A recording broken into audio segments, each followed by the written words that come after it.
Isang mapagpalang umaga sa ating lahat, mga kapatid ko kay Kristo, mula sa The Solid Rock Morning Devotion.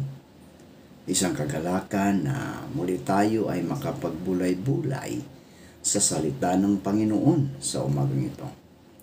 Mga ilang minutong pagbubulay-bulay ng mga salita ng Panginoon upang papurihan at sambahin ang ating Panginoong Hesukristo.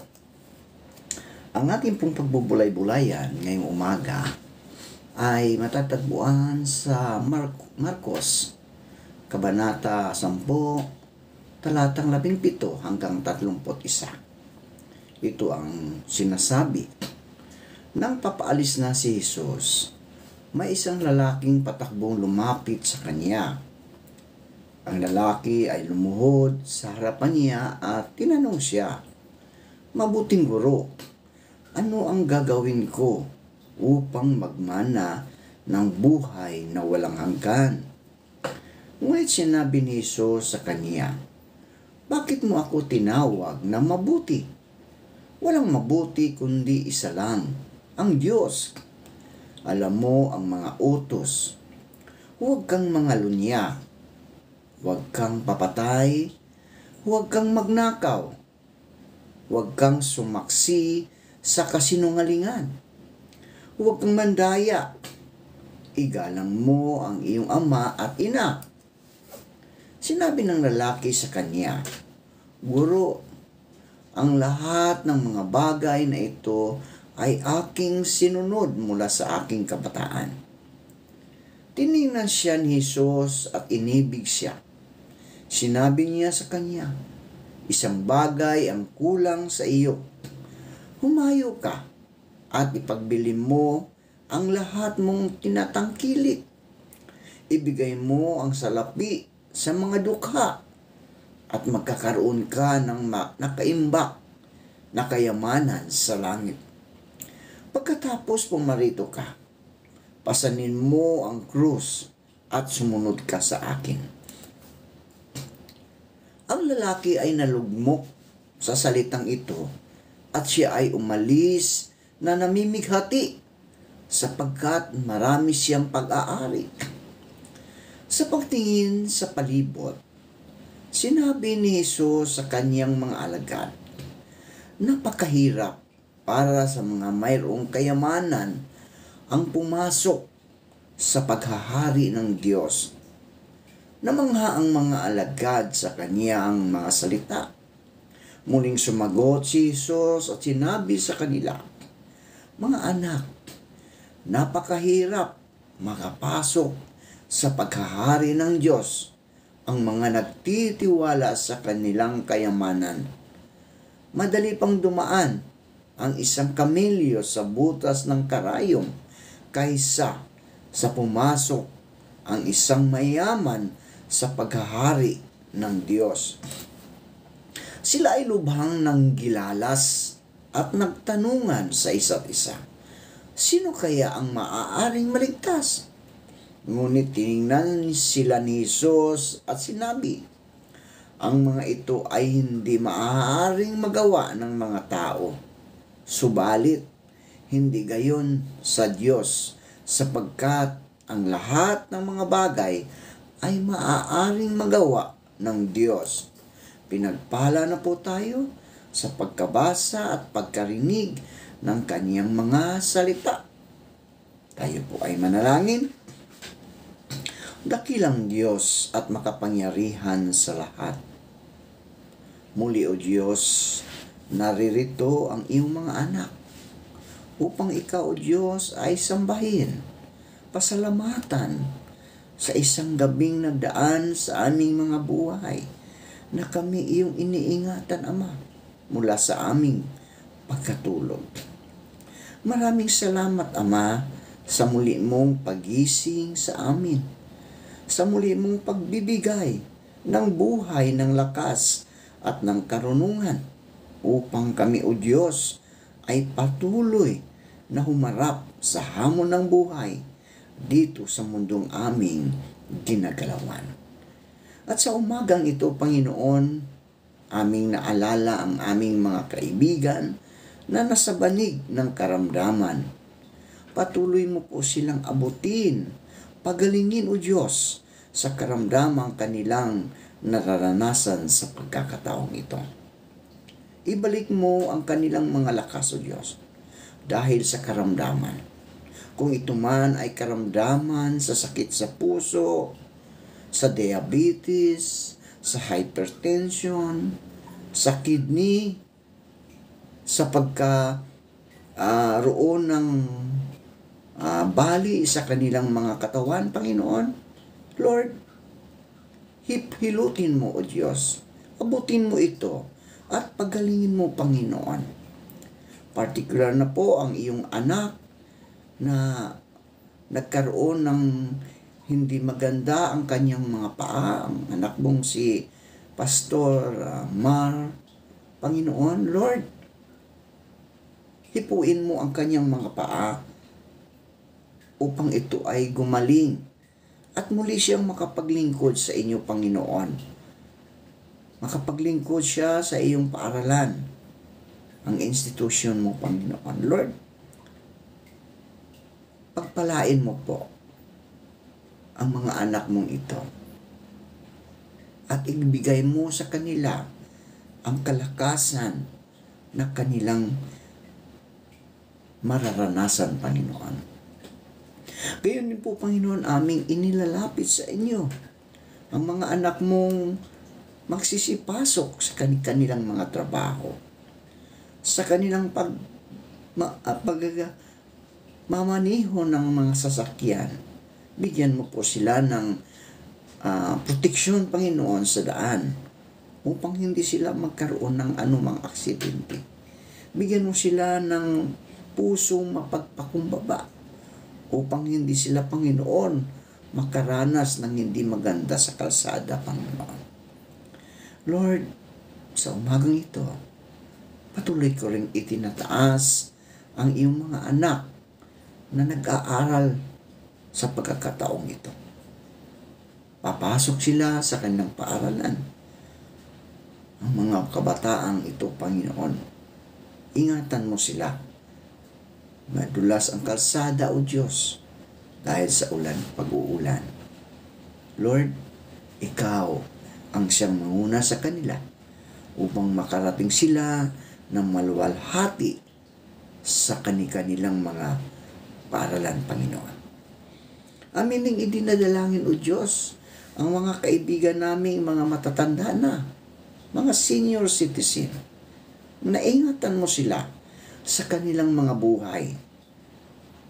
Lord, Ikaw ang siyang patuloy na maghari sa puso ng mga matatanda. Pandungan mo po sila, Panginoon, dahil sa panahon ngayon ay laging naulan. Ikaw, O Diyos, ang siyang magpandong sa kanila upang hindi sila maambunan, hindi maulanan, dahil madali kaming magkaroon ng karamdaman, Panginoon, ang mga senior, Panginoon, dahil sa ulan, sa lamig, at iba pa, Panginoon. Proteksyonan mo po ang iyong mga anak na ito, na patuloy silang makapaglingkod sa kapwa, sa kanilang pamilya, at sa kanilang community, Panginoon. Gayon din po, Panginoon, aming inilalapit ang mga nagtatrabaho sa ibang bansa, ang mga OFW. Patuloy mo po silang ingatan, Ama. Gabayan, proteksyonan sa lugar kung saan sila nagtatrabaho. Nagtiis sila ng hirap sa malayo, Panginoon, para lang mabigyan ng maayos na pamumuhay ang kanilang pamilya, Panginoon. Kaya, Lord, Ikaw, O Diyos, ang magbibigay sa kanila ng proteksyon upang sila, O Diyos, ay makapagtrabaho ng maayos, maluwalhati doon sa ibang bansa, Panginoon. Amin din inilalapit sa inyo, Panginoon, ang mga kaibigan namin na nagmamigrate na sa ibang bansa. Maaring sila ay nakatira sa United States, sa Canada, sa Europe, sa Dubai, at sa ibang lugar ng mundo, Panginoon. Ingatan mo sila, O Diyos, at gamitin mo sila upang ang iyong salita, Panginoon, ay maibahagi sa buong mundo. Maggamitin mo sila ng liwanag, Panginoon, sa iba upang makita nila ang Panginoon naming Diyos na siya nagbibigay kaliwanagan sa aming mga buhay. Pagpalain mo po ang mga kaibigan namin ito at patuloy mo po silang gabayan sa araw-araw ng kanilang pamumuhay. Panginoong Hesus, sa umagang ito, amin ding nilalapit sa inyo ang iyong mga anak na may mga suliranin sa buhay. Tulungan mo po sila na ang kanilang solusyonan ang mga problemang ito. Kung ito man ay sa kanilang pinansyal na pangangailangan, pagkalooban mo sila ng pangangailangan nila, O Diyos. O kung ito man ay karamdaman, Panginoon, pagalingin mo po ang kanilang mga karamdaman. Kung ito man ay, Panginoon, ay kalungkutan dahil sa pagpanaw ng kanilang mga mahal sa buhay, Lord, aliwin mo po sila upang sila, O Diyos, ay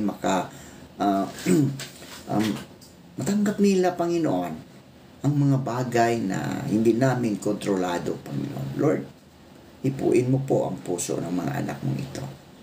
Na ikaw, Diyos, ang siyang may akda ng aming mga buhay. Lord, maraming salamat po sa lahat ng mga biyayang patuloy mong ipagkakaloob sa bawat isa sa amin. Panginoong Hesus, sa umagang ito, patuloy kong tinataas sa inyo ang aming mga kaibigan na nasa malapit sa kabundukan, Panginoon, na sila'y ingatan mo sa mga landslide dahil ang lupa ay maaring magkaroon ng landslide, Panginoon, dahil sa ulan. Yung mga kaibigan namin na nakatira sa mga malapit sa ilog, sa mga bangbang, Lord, ingatan mo sila, proteksyonan mo sila sa baha, Panginoon. Yung mga kaibigan namin na nasa mga malapit sa karagatan, ingatan mo din sila. Kasi, Lord, maaring malakas ang hangin, malakas ang hampas ng dagat, Lord. Ingatan mo po, proteksyonan mo po ang aming mga kaibigan ito, Panginoon. Lord, sa umagang ito, ipinagkatiwala namin ang aming mga buhay sa iyo, O Diyos, sa aming mga gagawin, pagpalain mo po, sa aming mga makakausap, O Diyos, pagpalain mo, Panginoon. Maraming salamat po. Ang lahat ng ito ay aming dalangin na maipagpupuri at pasasalamat sa matamis na pangalan ni Jesucristo na aming Diyos at tagapagligtas. Amen. Kaya mo bang ipamigay ang lahat ng iyong ari-arian kapalit ng buhay na walang hanggan?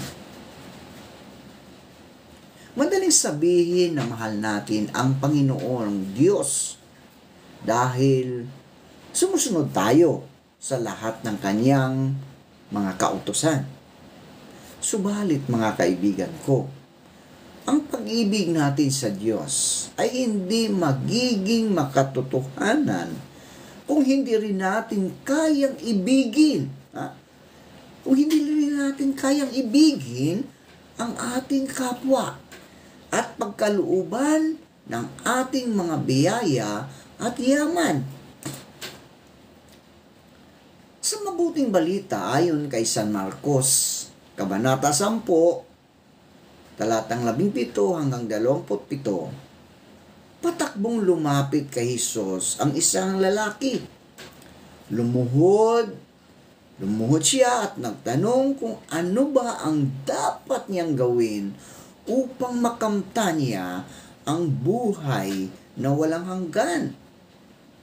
Sinagot siya ng Panginoon na upang makamtan niya ang buhay na walang hanggan, ay kailangan niyang sundin ang mga utos. Gaya ng huwag kang papatay, huwag kang mangangalunya, huwag kang magnanakaw, Huwag kang mandaraya. Huwag kang sasaksi ng walang katotohanan at igalang mo ang iyong mga magulang.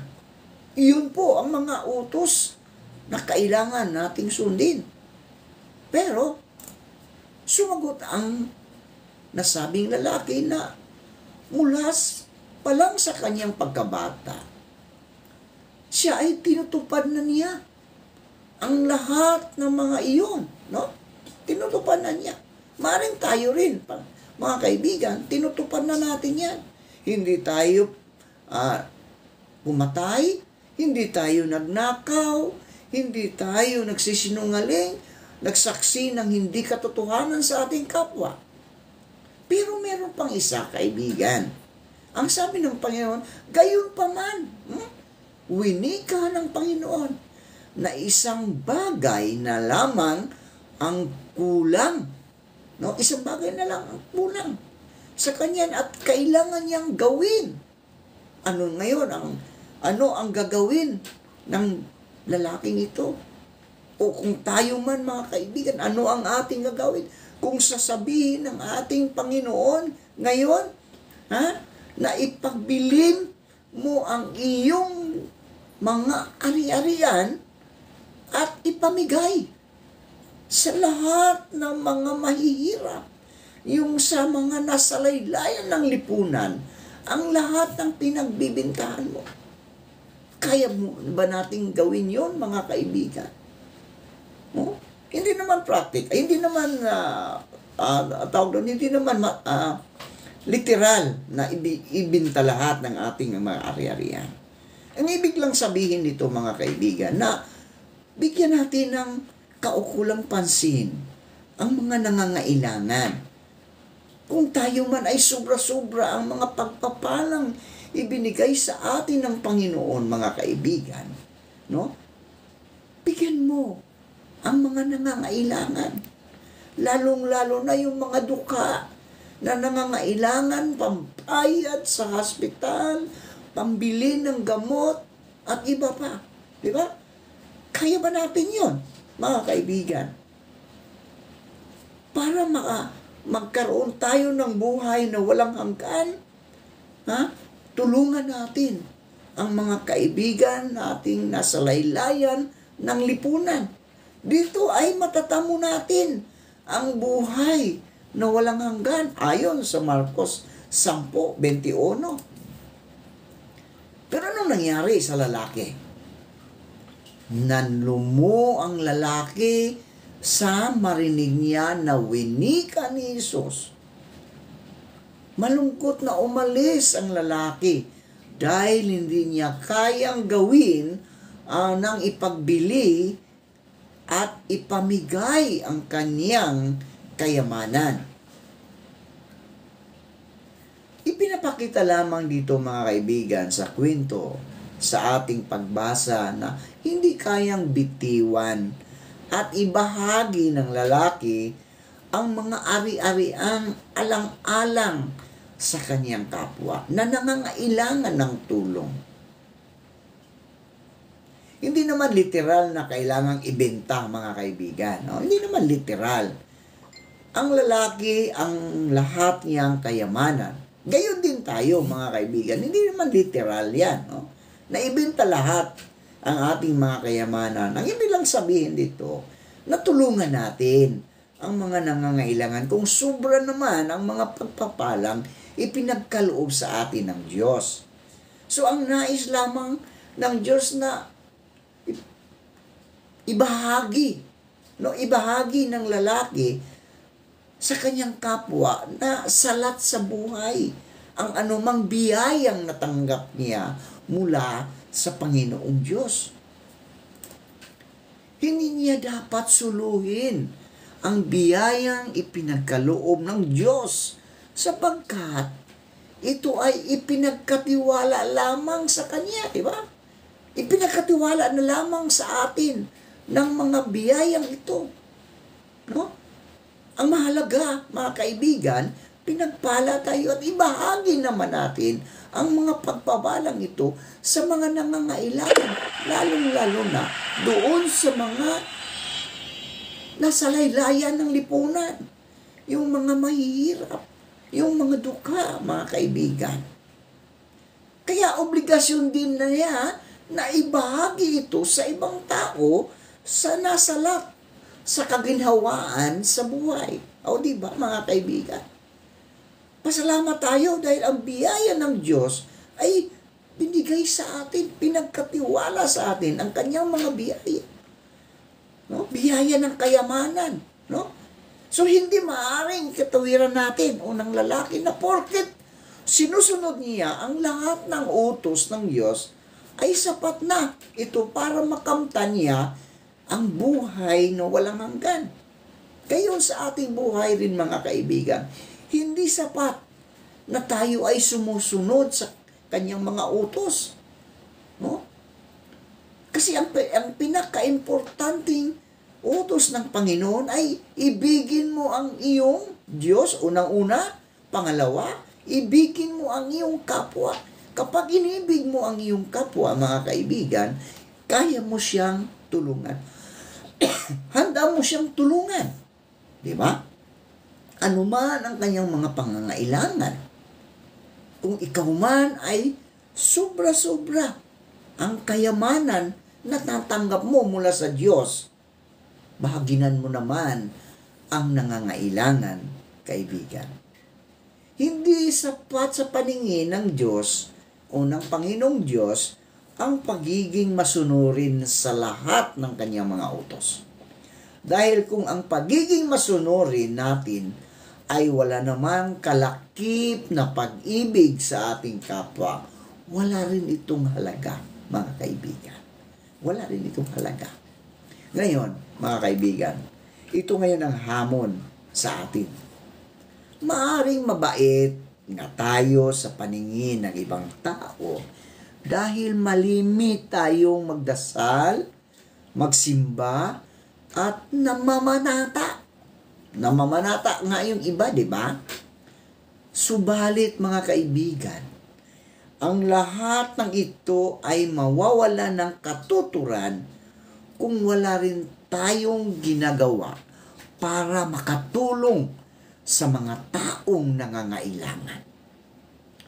Mga kaibigan ko, sa Panginoong Jesucristo, hinahamon tayo ng ating ebanghelyo ngayon, umaga. Lalo na sa panahon ng kahirapan, na kung kaya ba nating ibahagi ang ating mga kayamanan para sa mga taong nangangailangan ng ating mga tulong. Ano ang ginagawa ng mga disipulo nang dalhin ng mga tao ang maliliit na bata sa tagapagligtas? So, sabi doon sa talatang 13,